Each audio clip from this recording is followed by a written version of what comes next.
Our story begins when the main character named So-yeon loses her phone on the train back to her family's house in the countryside. Hoping to find her lost phone, So-yeon dials her own number on the old cordless phone that had been buried in a forgotten cupboard. But rather than reconnecting with her phone, she receives a strange call from a girl asking for someone named Sun-hee. Confused, So-yeon listens as the girl, her voice shaky and urgent, briefly mentions her crazy mother, who is trying to kill her. Before So-yeon can respond, the girl realizes she's dialed the wrong number and suddenly hangs up. At first, So-yeon brushes it off as nothing more than a random, confused call, an odd interruption in her day. But the conversation sticks in her mind, and as the day goes on, So-yeon continues to feel a sense of strange curiosity and uneasiness. There was something about the girl's tone, the fear in her voice, that So-yeon couldn't quite shake. Over the next few days, more strange calls follow. Slowly, So-yeon, asking around town about Young-suk, begins piecing together the fragments of these unsettling conversations and finds out that the voice on the other end belongs to a woman named Young-suk, who had been living in her childhood home 20 years ago. Meanwhile, So-yeon's mother is seriously ill and suffering from brain cancer. Her condition is worsening, and her mother even begins to talk about her burial plans, wondering aloud if she should be buried next to her late husband. So-yeon is visibly upset by this,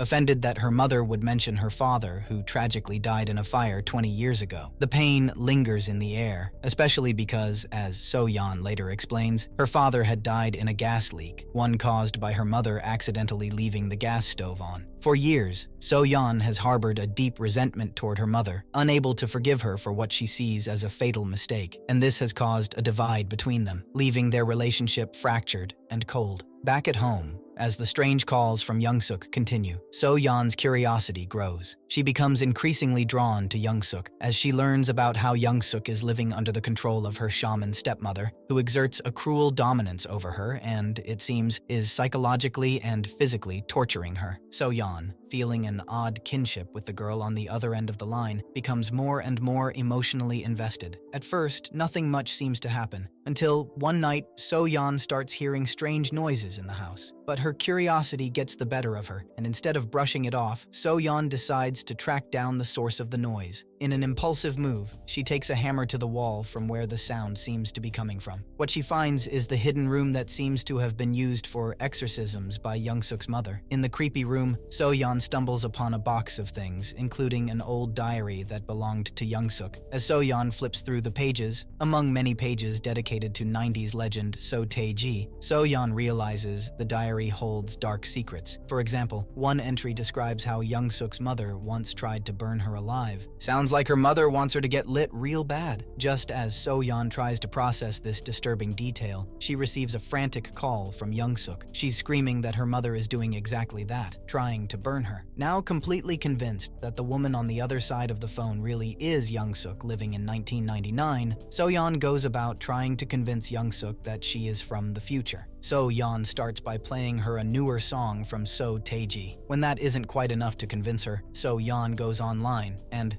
researching the news, finds out that there had been a massive airplane crash 20 years ago to the date. When Young-suk later sees the crash that So-yeon had predicted on the news, she finally realizes that So-yeon had been right. She really is from the future. One day, while So-yeon is on the phone with Young-suk, she's surprised to hear a familiar voice in the background, her father's voice from 20 years ago. He'd come to view the house before putting in an offer to buy it from Young-suk's mother. So-yeon freezes, her heart pounding as the realization hits. Young-suk had been there, right in the neighborhood, on the day her family moved into the house. Overcome with emotion, So-yeon explains to Young-suk how her father died, recounting the tragic gas leak that took his life and how that led her to hate her mother. As she's talking, a sudden idea sparks in So-yeon's mind, and she begs Young-suk to help her change the past. Giving Young-suk her old address, So-yeon pleads with her to go to her old house and stop the gas leak to save her father. Despite knowing the inevitable punishment that she'll face from her stepmother for leaving the house, Young-suk agrees. Determined to make a difference, Young-suk sneaks out and races to So-yeon's childhood home. Suddenly, everything changes in So-yeon's present. She's now living a life that's vastly different from when we met her at the beginning. Instead of being run down, her house is stylish and modern, her family's financial situation seems much better, and her mother, who, as you'll remember, had been a cancer patient, is completely healthy. Even more shocking, her father is alive. Overwhelmed with gratitude and relief, So-yeon can't believe her new reality, but the peace is short-lived. Back in the past, Young-suk once again endures a brutal exorcism at the hands of her shaman stepmother, her screams echoing throughout the big house. The exorcism is so extreme that at one point, Young-suk's whole body even goes into a stiff shock. Meanwhile, So-yeon, enjoying her new life with her family, misses some of Young-suk's calls. When she finally picks up, on the other end, Young-suk's voice is bitter and resentful.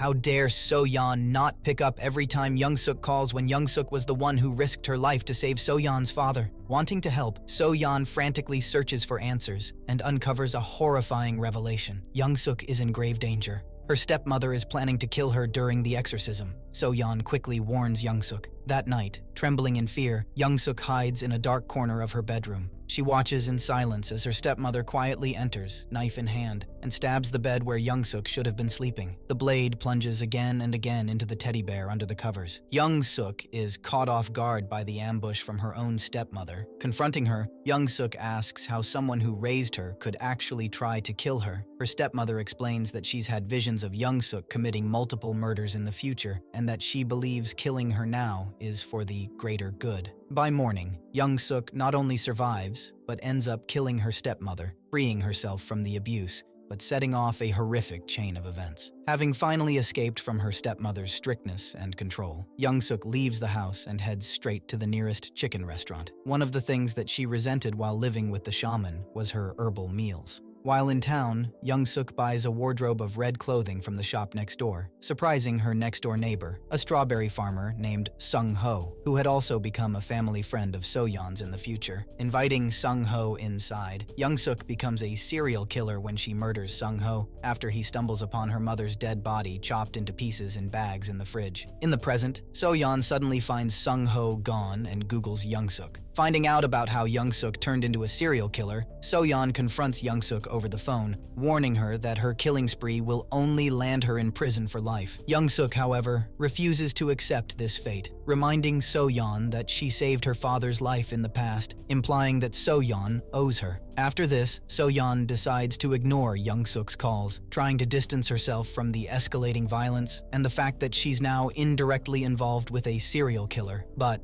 as Young-suk becomes more paranoid, she decides to take matters into her own hands, especially when So-yeon's father from 1999 and So-yeon's own younger self end up at Young-suk's door, supposedly to meet with Young-suk's mother to close the deal on the house. This leads to a terrifying moment where Young-suk, desperate for leverage over future So-yeon, traps them in one of the hidden rooms. As Young-suk kills So-yeon's father in the past, in the present, So-yeon watches in horror as her father begins to vanish right before her eyes. Realizing the severity of the situation, she finally returns Young-suk's call, but it's too late. Everything that she got when her dad came back has disappeared, and she's back where she started. Her once modern home is now in ruins, and her once bright clothes are now dark and worn. On the phone, Young-suk threatens So-yeon. She's holding her younger self hostage, forcing So-yeon to desperately search for a way to stop her. Online, So-yeon finds out about a gas explosion that happened in 1999. It might be her only chance. To Young-suk, So-yeon explains that the police found Young-suk guilty of the murders after they found her knife. If Young-suk wants to escape prison, then she needs to go to this junk warehouse and get the knife back.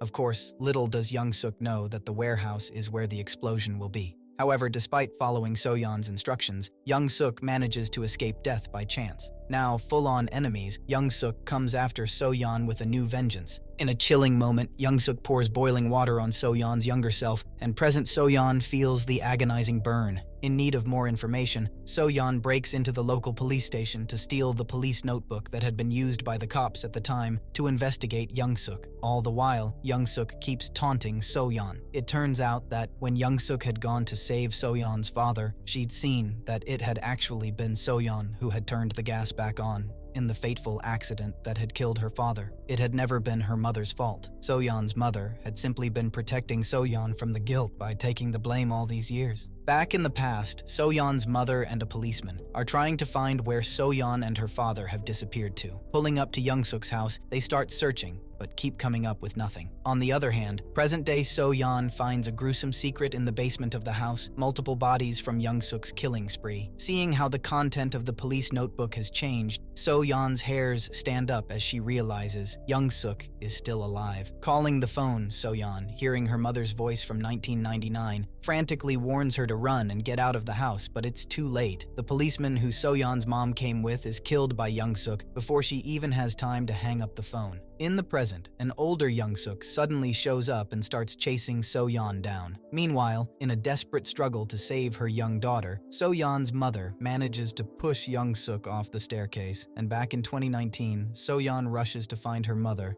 who is miraculously still alive. So-yeon and her mother are reunited, but the lingering sense of unease remains. Just when So-yeon thinks she's safe, her mother suddenly disappears beside her. The older Young-suk speaks with a calm yet unsettling authority to her 1999 self. She instructs her younger self to keep the time-traveling phone close, no matter what happens, her voice full of an eerie certainty, as if she knows more than she's letting on. We cut to a brief but haunting shot of Young-suk in the past as she regains consciousness at the bottom of the staircase after being pushed by So-yeon's mother. Despite lying in a pool of blood, her eyes are wide with fury. Present So-yeon is now strapped in a grim electric chair. The room is dimly lit, casting long, eerie shadows, and her face is twisted in fear. Despite So-yeon's attempts to alter the past, Young-suk has survived and is out to get her.